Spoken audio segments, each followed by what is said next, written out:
Hey, all you investors out there. This is Dustin Heiner with the Master Passive Income Podcast. Now, today I have something special for you. I have Tom Sylvester on the show with me today. I interview him, and he is the founder of Lifestyle Builders Podcast. He also is a real estate investor, and that's why I brought him on the shows, because I want you to see how other people invest in real estate and use that to be able to quit their job, be able to change their life. And as Tom's other businesses are, he's a serial entrepreneur. He also teaches about lifestyle building, how to build a business that fits how you want your life to be lived. All right, so without much further ado, let's jump into this interview where we talk to Tom Sylvester, get his insights. I hope you learn as much as I did and even more from Tom. All right, guys, let's jump into this podcast session number 9. Let's do it.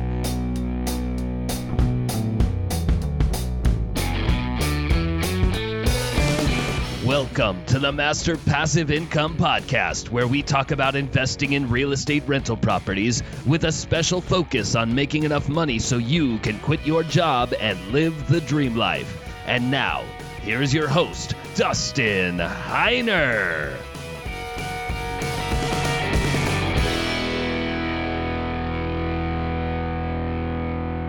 Everybody, this is Tom Sylvester. He is a friend of mine. I've known him for about a year now, a little over a year. And Tom's a great guy. He's a great investor. And I wanted to bring him on the show because he has done so much with his real estate as well as other businesses. Anyways, Tom, thanks for being on the show. Hey, thanks for having me on, man. When you reached out about this, I was so excited because we've had so many talks about real estate and business and everything else, and we're like twins. So this will be a really good episode for your audience. Absolutely. I'm so excited. So, Tom, tell us a little bit about you, how you started, not necessarily your investing yet, but like about you, about your family, the things you enjoy doing, just who you are. Absolutely. So I've been married. Actually, it's coming up on 10 years this September, which has been awesome. We've got 2 kids. We got a 6-year-old daughter and a 3-year-old son. And my wife and I currently run 3 very different businesses. So people are usually kind of surprised because when we tell them about it, they're like, how do you go from business 1 to business 2? But there's a logical path between all of them. So the first business was real estate investing, obviously. We also then own a wine and liquor store. And then we also work with other entrepreneurs to really help them start and grow their businesses.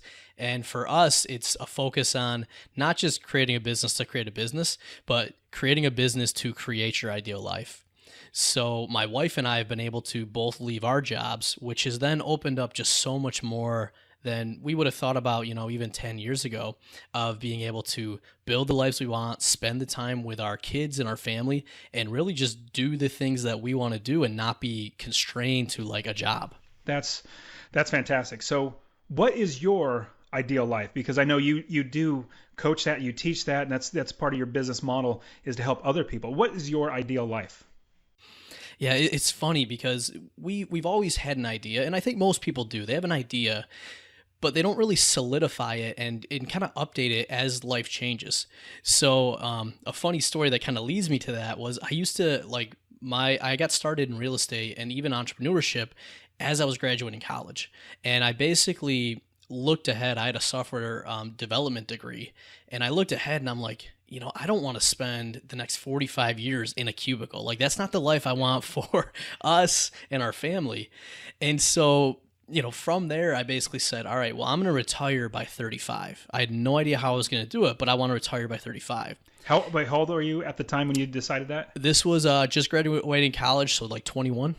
21, okay. Yep. Awesome. So basically, I gave myself 14 years. I'm like, I don't want to rush it, but I don't want to wait 45 years. Yes, absolutely. But so what's funny is I went out, we started the businesses, we did a bunch of stuff. But a couple of years ago, I had a mentor who said, Tom, quit telling people that you want to retire by 35. He's like, you're never going to retire, but what you're going to do is have more control over your time and how you spend it. And I thought that was such a great reframe because I won't retire. Like, I love helping entrepreneurs and just talking about this stuff. So it's not that I'll retire, it's that I'll shift how I do it. And like for us, really our ideal life is having control over what we want to do and when we want to do it. So like one of the things we said this year was we're taking Fridays off. So our daughter's home from school in the summer. We took our son out of daycare, and Fridays we're just going to start going on like day trips and, just having that control over, the experiences that we can have as a family.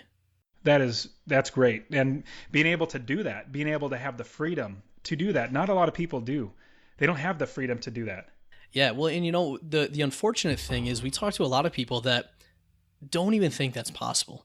Like we always like our podcast is called Lifestyle Builders, and it's all about how to build that ideal lifestyle. And we get people all the time that are like, well, I'd love to do X, or I'd love to be able to take my family here, but there's no way I can do it.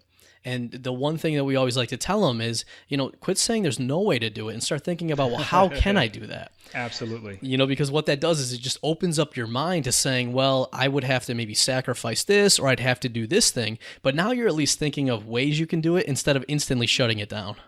I couldn't say it any better. So I personally believe being an entrepreneur, or being somebody that is not working a job. And so being an entrepreneur is somebody, in my opinion, that is not working a job, that's relying on themselves to provide for themselves. And so being an entrepreneur, it's all about problem solving. It's all about finding a problem and figuring out how to solve it. What's the answer to that problem? Now, that could be anything from what your customer's problem is, solving that so that they pay you money, which in real estate, it's somebody needs a place to live. Solve that problem. Have a good place for them to live where they pay you money every single month and you make money. But another one would be, what problems do you have in getting that first property, or starting your business, or quitting your job? Like, what's that problem? And then figure out how you can actually get that problem solved to move on to the next problem, which then eventually, once the problems are all solved, like I just went on a 6-week trip with my family in Europe because I had 0 problems to solve. They're all solved. So I couldn't have said that any better. So I'm right there with you. Yeah, well, and that's a really important thing to bring up is, one, opportunities are all around, but oftentimes they're disguised as what we call problems. So like one of the things that we like to do, and most entrepreneurs, feel this way. And if you're a real estate investor, you're an entrepreneur. Yeah, exactly. Most entrepreneurs realize that when people are complaining, or when something changes and it causes people pain, or they're complaining about it, that's an opportunity to be able to help them solve that pain and also make money or create a business out of that. You're absolutely right. Absolutely right. So tell us a little bit about how was your first business real estate, and was there another avenue that you were going to go but then found real estate? How did that play out? Yeah, so like I said, basically before college and even in college, I really didn't like learning. I did everything I could to avoid reading books. I just had no interest in it. And I always found like school boring. I got good grades, but I just never was engaged. And when I was graduating college, like I said, I was looking ahead and I'm like, man, this isn't the life I want. And a friend actually gave me a book called The Automatic Millionaire. And I'm like, dude, I don't read.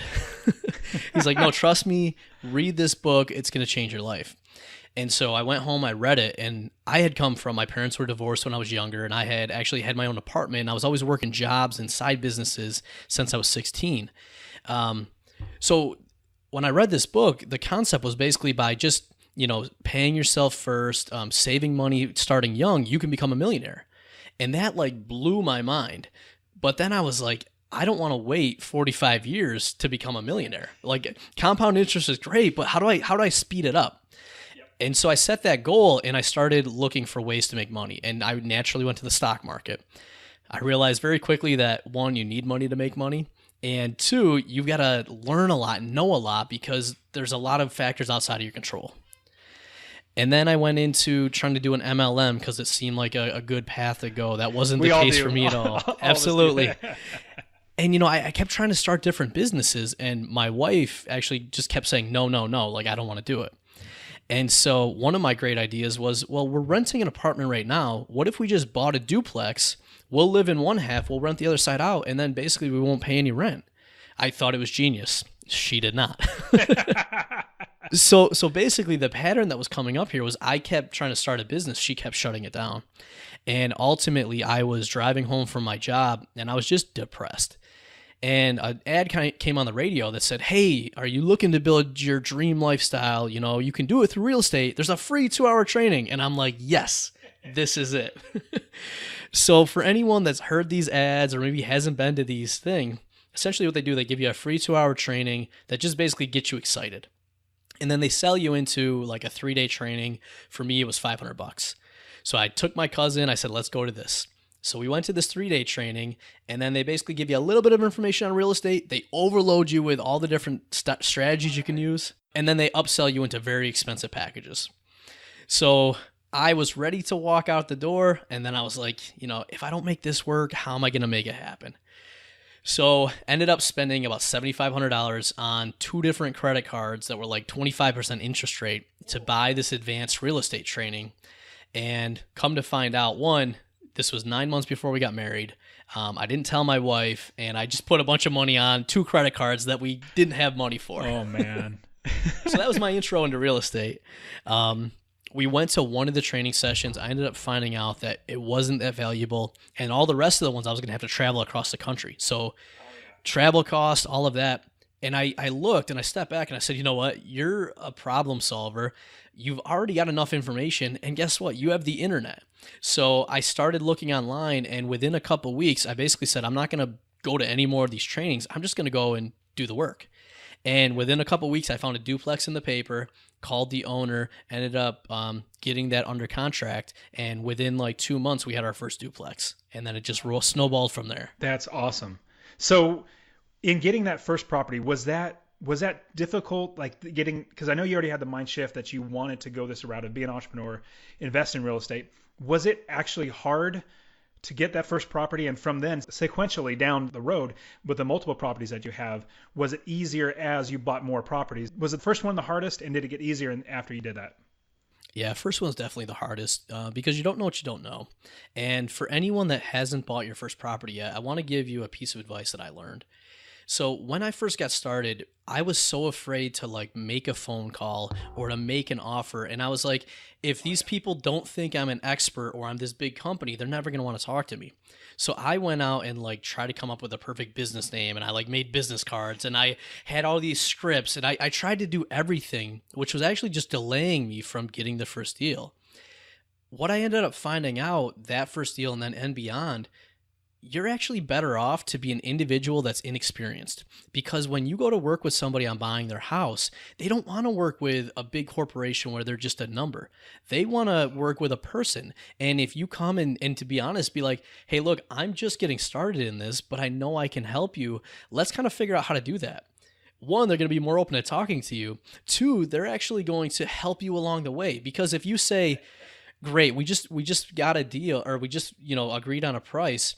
To be honest, I'm not sure what to do next. Let me go talk to somebody. They're going to be appreciative of your honesty and the fact that you're willing to help them. Yeah, I find that being as real as possible, not showing, trying to be fake or even just make something bigger than you are, because people are pretty wise.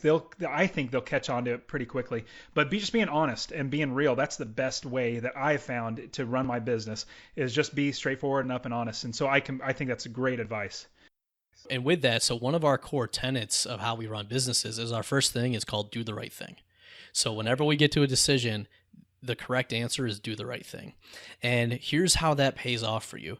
So there's a lot of people where if you're going to get into real estate investing, it's probably not going to be the option for most people where they're going to make the most money.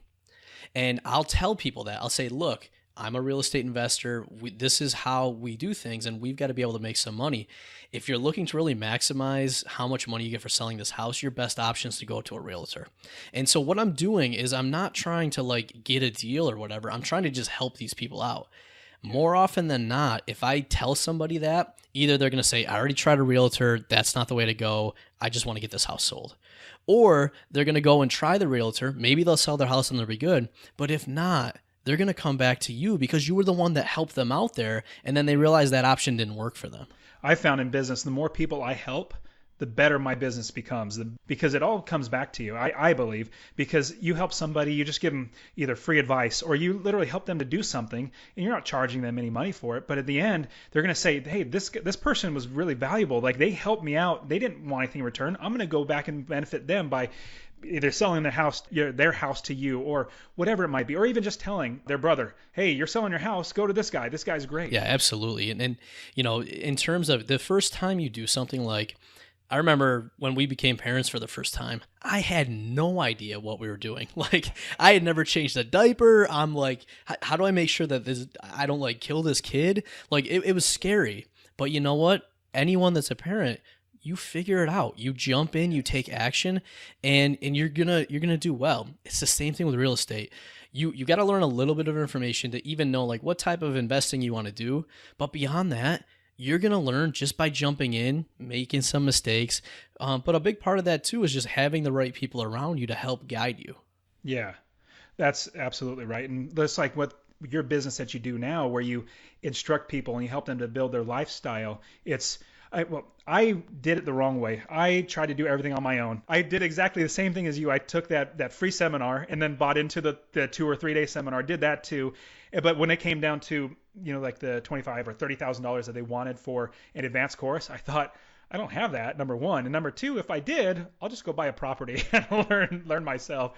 So that's the route that I went. Now, I realize now after the fact, I wish, not necessarily saying I would have bought that really expensive course, but I wish I would have sought out more people that actually have done this before, because I lost tons and tons of money doing things wrong. Now I've learned that, hey, this didn't work. Do it this way now. I've learned that many times over. So now I have a business where it's solid enough, where I've gone through so many different issues that I've worked out all the kinks. I understand now how to actually run a business because I've lost money. And so that lost me money, but this is making me money. Let me do more of this. And so, but yeah, learning from other people's mistakes is one of the best things that you can do, be an entrepreneur. So Tom, now you touched a little bit about and it was a duplex, right? The first property you bought. Did you live in part of it? No, we didn't. This was actually a pure investment. Very, very cool. Yeah, so basically after I proposed that idea to my wife, she shut it down and we ended up buying a single family that we moved into. Oh, yeah. But so after that, we ended up finding the duplex. One apartment was rented, the other one wasn't. So what was kind of nice was we got to go in, renovate it a little bit, and then we had both units rented within like a month, which was great. Oh, that's nice. Yep. Yeah, that's fantastic. So can you expand a little bit more on the duplex? So how did you find it? If you would share how much you bought it for, what the rents, your income that you make, and just give us a little bit of the details, because all the people that are listening on the podcast, they're interested in how they can get started and, getting an idea of what a good property looks like. Yeah, absolutely. So this one we actually found in the local newspaper. So we were just looking through the for rents and the for sales, and somebody was selling it.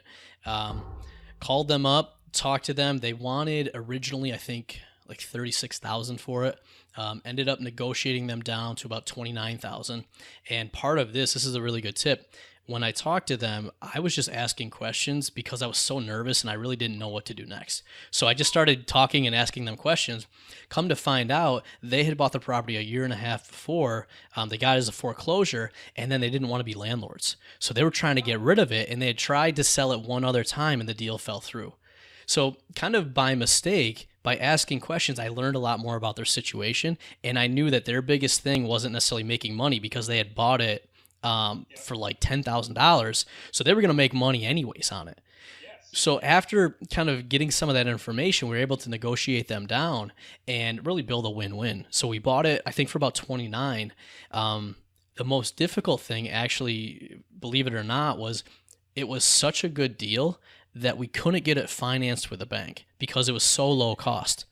So picture this. I was 22 at this point. 22-year-old, just got a deal for $29,000 for a house, and I went to these banks, and one challenge was they're like, well, you're too young. What do you know about this? Why are we going to give you money? And then two, a lot of banks came back that wanted to help us, and they're like, this is like car loan territory, not like mortgage territory. So I actually got turned down at a whole bunch of banks, which discouraged me quite a bit. But the thing that I figured out, because I went on and, like you said, I started finding other real estate investors just to say, is this a good deal or I'm missing something? And they're like, it's a good deal, but go to a local bank, because usually what they'll do is they'll be able to do loans other people won't. And sometimes they'll do what's called portfolio loans, where they actually do the loan in-house instead of selling it on the secondary market, which means that they can be more flexible. So that's actually what I did. I went and got the loan. And then when we first when we first got it, it was quite a few years ago. I think we were getting like 500 per unit. So we were bringing in about $1,000 a month. The mortgage, including the taxes and interest, was about $469. So when we took everything out, we were making well over $100 per door once everything was covered, which was really our first goal. Yeah, that's fantastic. So in getting that property, did you manage it yourself? Because that also, management costs. If you have that put in there, do you manage it yourself? How did you do with that first property? Yep. So the first property, we did everything. And the place we bought it, we actually invested in these smaller rural towns. And they didn't have property management companies there. So a big mistake that I made was I didn't include a 10% cost for property management. So if you're listening, whether you're going to manage it yourself or you're going to hire it out is part of your calculations. You want to make sure you include that cost, because if you start out managing it and you want to hire it later, you want to make sure that cost is built in. Oh yeah, absolutely. So now when you do buy properties, how do you do it now? We'll shift a little bit to now your current business model with the real estate. What do you do now with your managing the properties and maintaining them and all that sort of stuff? Yep. So most of the properties we buy are usually pretty run down. So we'll get them, like you asking before how we get properties, newspaper, tax auctions, bank auctions. Sometimes people will come to us because they know we buy properties. So if there's a way to buy property, we've probably done it. But from there, basically our strategy was we would buy a couple properties every year. And at first we were doing everything. And then I started getting sick of like driving to the properties on the weekends to like tear drywall out and all of that. So we started saying, okay, every property we're going to buy, we're going to start to systematize it a little more. We're going to start to hire more out. And because we knew that we couldn't hire a property manager, we're like, well, let's build our business and put the right people in place so that eventually we're not really going to have to do much. So like at this point, we still don't have a property manager, but we've built the staff and the team and the systems to really take care of that.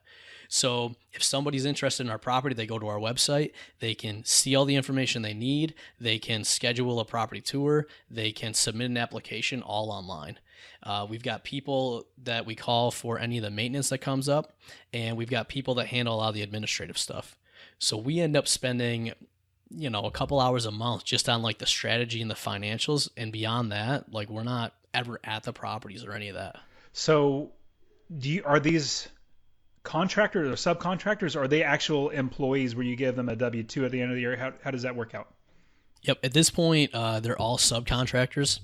We actually tried about 2 years ago to bring an employee in to handle a lot of this. Couple issues we ran into. One, insurance was crazy because they considered us a construction business, even though this employee was basically just doing office work and showing the properties and that type of thing.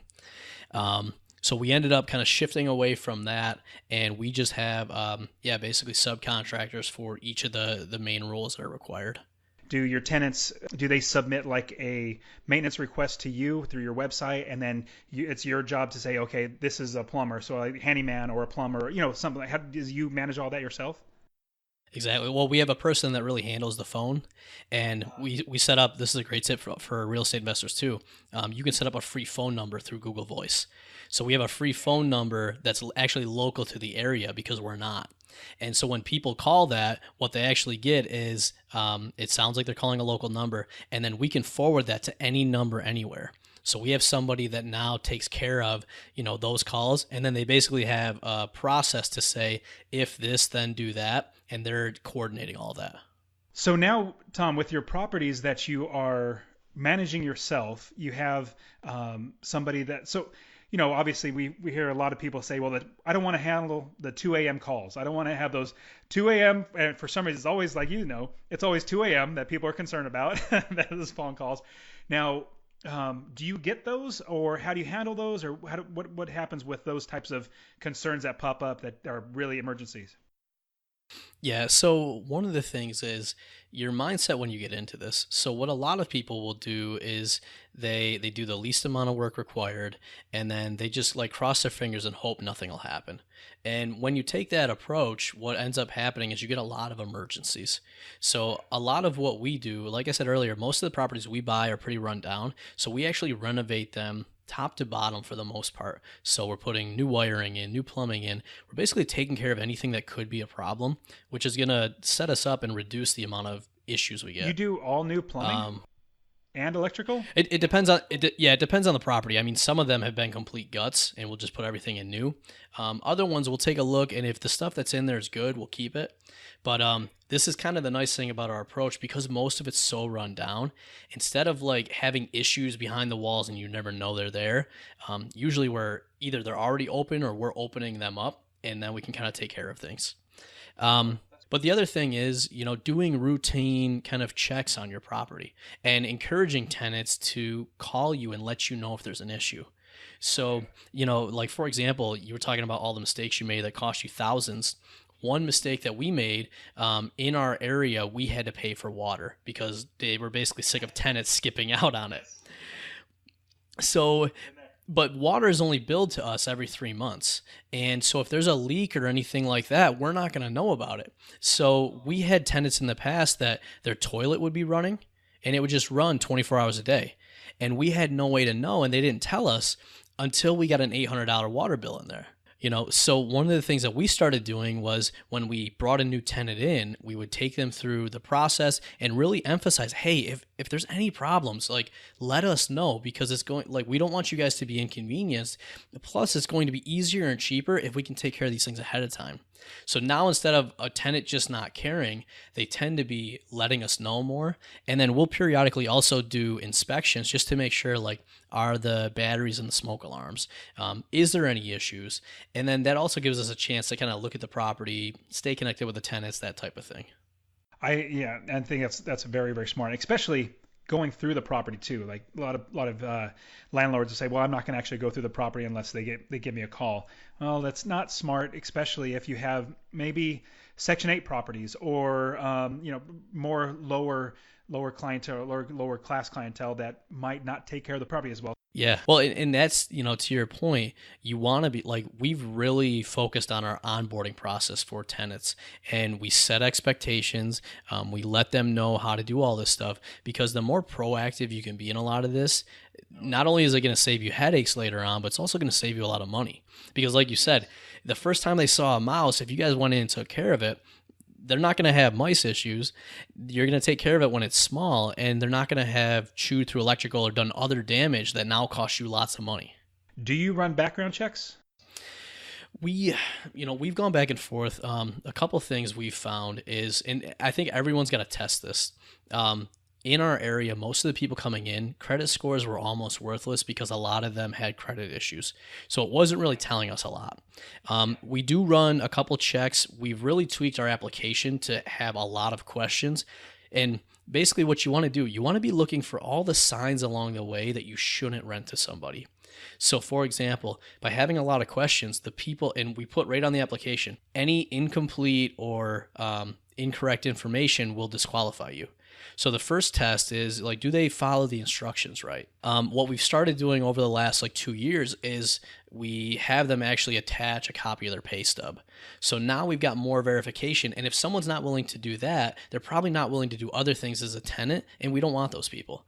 So we have a process that they got to go through, and if they follow it all, it makes it easier for us. Plus, it also makes sure we're going to probably get a good tenant. The other thing that here's a really good tip too. Make sure that you get not only their current landlord, but their previous landlord as well. Because if there's a nightmare tenant and you call their current landlord, they just want to get them out of the property. So they're going to be like, yeah, they're a dream tenant. and you don't know. So what you want to do is actually call the previous landlord, because they're going to tell you the truth, and make sure that you're not acquiring like a bad tenant. That's a good idea. One reason why I do the background checks, it's really because I agree, some places that I invest, majority of the tenants are going to have a 500 credit score or worse. Like, the credit is not really what I'm so concerned about. What I'm really concerned about is the eviction history, and understanding how many times they've been evicted. That is a big key to if they're going to need to be evicted again. Yep. And a lot of it too, I think it's so dependent on where you invest, because like for example, in the town that we invest in, or the couple towns, the mentality of landlords is they're actually going to do what's called like cash for keys. They're going to pay bad tenants to leave instead of evicting them. So even if we did run some of those background checks, the eviction would never show up. So knowing that, it makes less of a sense in our area. But for example, if you're in a bigger city or you're somewhere where they do get the eviction history, a couple bucks on a background check could save you a lot of money. It very well could. Thinking of saving money, I know for me, doing a background check has saved me tons of money. Is there anything else that you can think of that would, if you can give somebody a tip of do X, Y, or Z, or do this, that would save you money in the long run? Do you have anything like that? Absolutely. How much time do we got? We've probably lost tens of thousands over the years just by not doing some of this stuff, but we've got most of it honed in now. The biggest thing that I could tell people is to put processes in place and try to keep them standard. So, for example, all of our properties, it's the same paint color on the walls. It's the same trim color. We buy everything in bulk, so we end up saving money. When we go to renovate a property after someone's moved out, it's consistent. So that way, our contractor's not having to call us and say, what paint color should we use? Because it's already there, and we probably already have leftovers from the previous property. Same type of thing, even with when tenants are calling in. Hey, if someone calls in and has this issue, here's what they do. And that way, not only for you if you're managing your own, but then eventually if you hand it off to somebody else, they already know all the processes, and it takes the decision and it takes having to have people come back to you out of the equation. That's a great tip. That really is. So when you got started investing in real estate, what was the catalyst for you to say, now I'm going to jump into the next property? Because getting the first property, we know that's the hardest. But once you have it, what made you not number one, or I guess basically number one, be able to buy? Because people say, well, I saved up money, bought this first property, but now I don't have any money for the next one. Like, how did you get to the next property and then subsequent properties after that? Yeah, so a couple things we did. One, and this is what I recommend to everybody. Even when you decide to invest in real estate, what you first want to figure out is what are your end goals? And for me, obviously the end goal was to leave a job and be able to support myself with real estate and our businesses. So I basically said, okay, looking at the numbers, if I can make at least $100 of positive cash flow a month after everything else is taken care of, then I just started running and saying, how many properties do I got to buy to meet my goals? And for me, at the beginning, you want to figure out what type of investing do you do? So you could flip houses, but that requires more time up front. You got to manage a project, and then you might get more money at the end, but then you got to go and do it again. So for me, I knew to get to my goals, having long-term rentals was going to be the way to do it. So we went through and basically said, all right, well, that's our strategy for how we're going to invest. And then basically from there, what we went through and did was said, okay, now that I know how many properties I got to invest, once I get the first one done, I'm always even while I got the first one going on, I'm always looking for the next one. And even if I didn't have the money available, if the deal was good enough, I'd figure out a way to do it. So the strategy that we used, so I partnered with my father. We ended up taking a loan from his home equity line of credit to buy the first property. And then once we did that, we bought it, we renovated it, and then we went and refinanced it with the bank. When we did that, by the way, if you go and try to buy a property that needs repairs from the bank, they're not going to likely give you a mortgage because you need a furnace or you need something else. So by bringing our own cash, we could buy the property easier. And then by refinancing it, the bank's going to give you typically 80% or 75% of the value of the property back to you. So for example, if we bought a property for $25,000 and then we put $10,000 into it to fix it up, we've got $35,000 into it.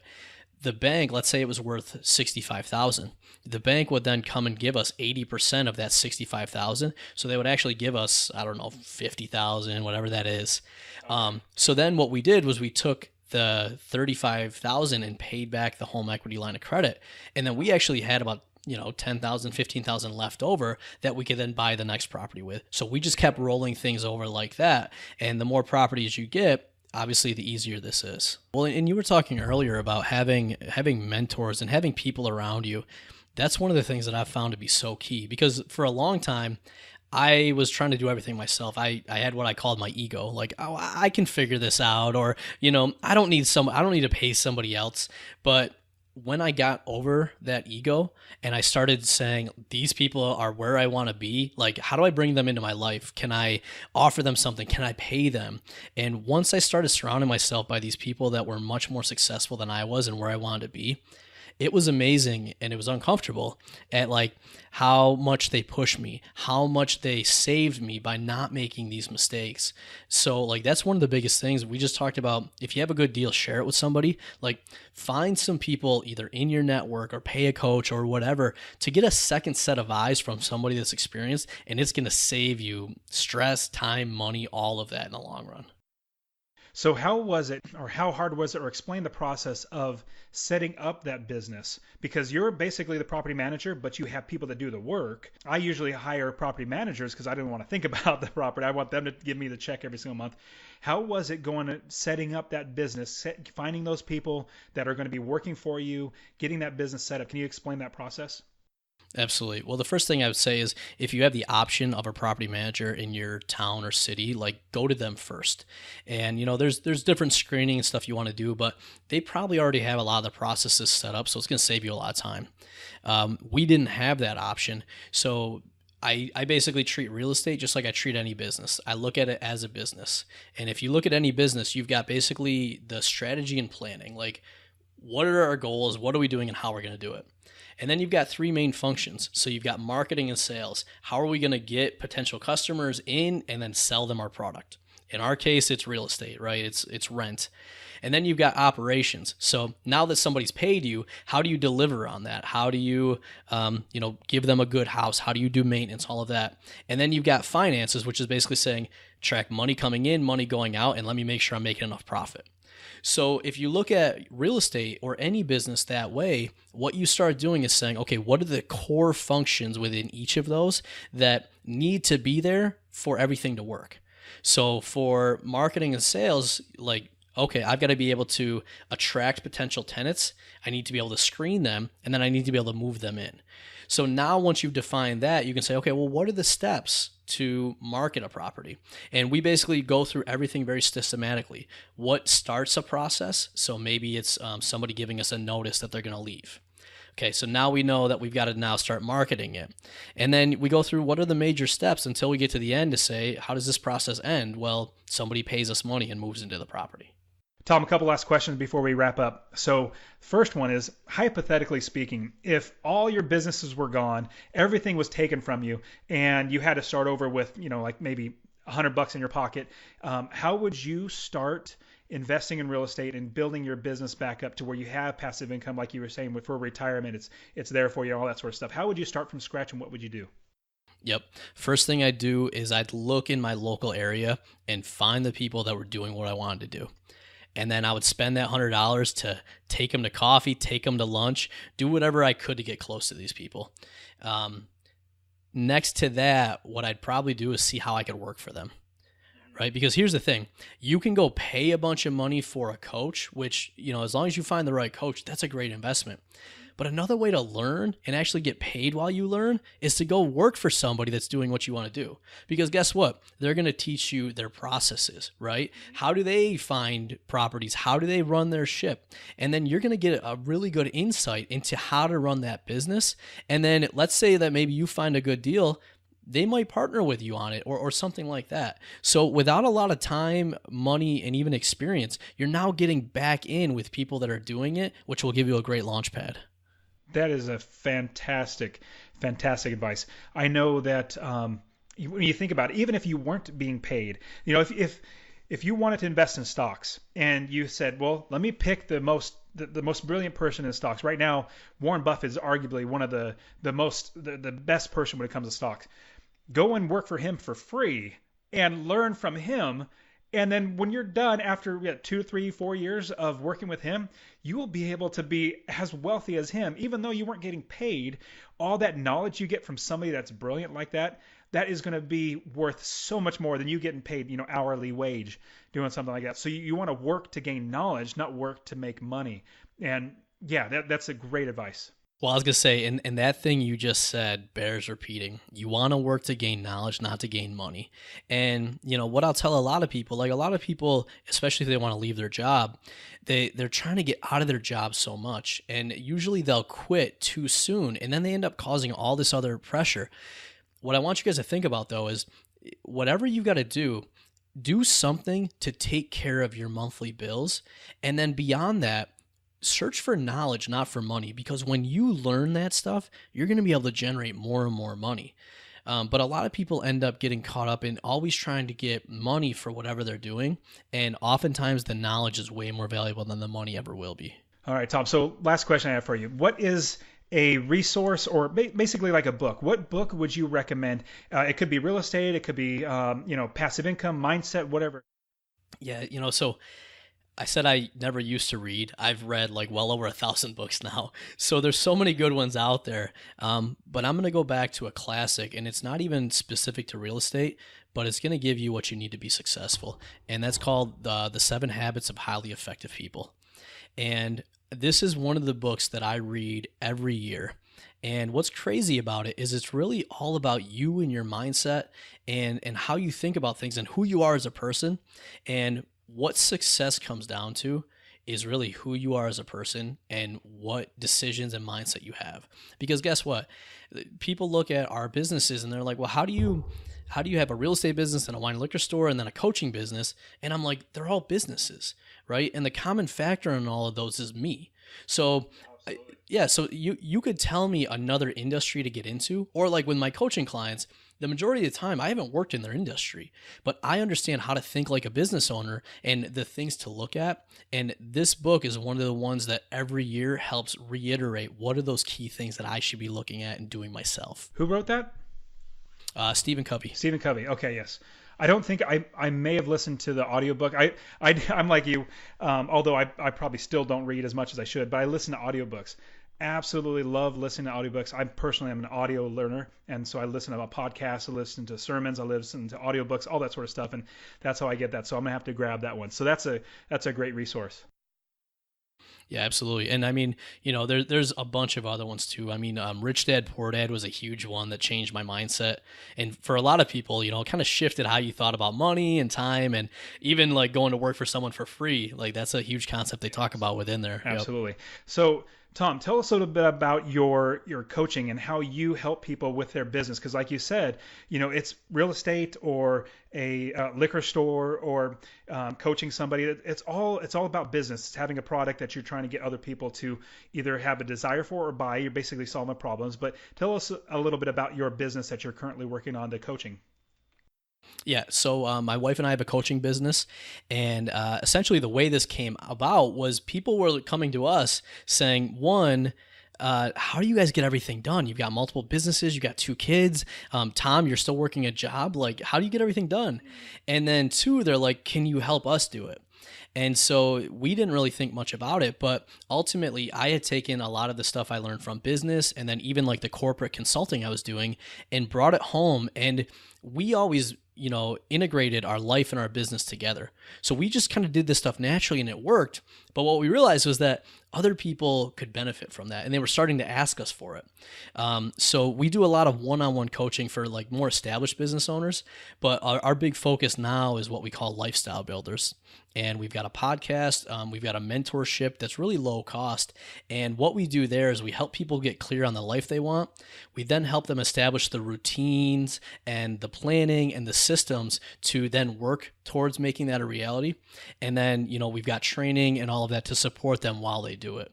So, this has been probably one of the coolest things we've done because our first 2 businesses were never like passions. It was just, these are steps to get us to where we want to go. But what we get to do now is work with all sorts of different entrepreneurs to see what ideas they have and to guide them away from some of the common pitfalls they run into. Like, so for example, when most people start a business, they fall in love with the idea and they never actually validate if it's a good idea. So what we'll help them do is help them figure out what goals do they have? Is this the right idea for them? And then are people willing to pay them? Like, is all the pieces going to work together? So we get to do a lot of that now. We've got a podcast called the Lifestyle Builders Podcast. And, we're just really enjoying being able to help a lot of people like us that have families that want a better life to not only dream it, but put the steps in place to actually make it a reality. That's great. Well, Tom, this has been a blast. I know I've gotten a lot out of it. I know the listeners of the Master Passive Income podcast are going to get tons and tons out of it. How can they find you? You talked a bit about your podcast, but give us a little more detail of how they can find you, and also put it all in the show notes. Yeah, absolutely. So our home base online, we're pretty much everywhere, but our home base online is tomandariana.com. And like I said, one of the best ways, if you like some of what we talked about here, is we do have a podcast called the Lifestyle Builders Podcast. It's on most of the major platforms. But what we do is we do a new show twice a week. One of the episodes is my wife and I talking about a business topic or a life topic. And then we'll often bring on guests. Dustin was actually on there. We'll have to link to your show just to talk about how do you build this lifestyle through business and different topics related to that. Tom, it's been great having you, seeing you again. It's always fun seeing you. I mean, it's so funny that we are so much alike. It's just silly how alike we are. Everything you said, I'm like, okay, I did that, and I went through that, and yes, I went through that. But it's great having you on. I really appreciate your time. Yeah, thanks for having me. And, our theme throughout here has been surround yourself by good people. And, for anyone that's listening to this, I mean, Dustin knows his stuff. He's been able to do it, and you're helping people in the same way too. So, I'd encourage you, this is obviously a great podcast, and just keep listening. And if you actually take action on it, not just listen, this is what will allow you guys to do the same thing. All right, now that was my interview with Tom Sylvester. And remember, if you want to check out more about him, go to his website, tomandariana.com. Also, if you want to hear more from him, he has his podcast with his lovely wife, Ariana. It is Lifestyle Builders Podcast. Check him out. Now, before we go, I want to ask a quick favor from you. Please, if you would, like, subscribe, and rate this podcast. It helps in the rankings so that more people can see this podcast, and we can get more people investing in real estate and changing their life for the better, so they don't have to work a job and you won't have to work a job, because you are investing in real estate and helping others to do the same. Okay, guys, until next time, this is Dustin Heiner with Master Passive Income Podcast. Get out there and start investing, start changing your life for the better.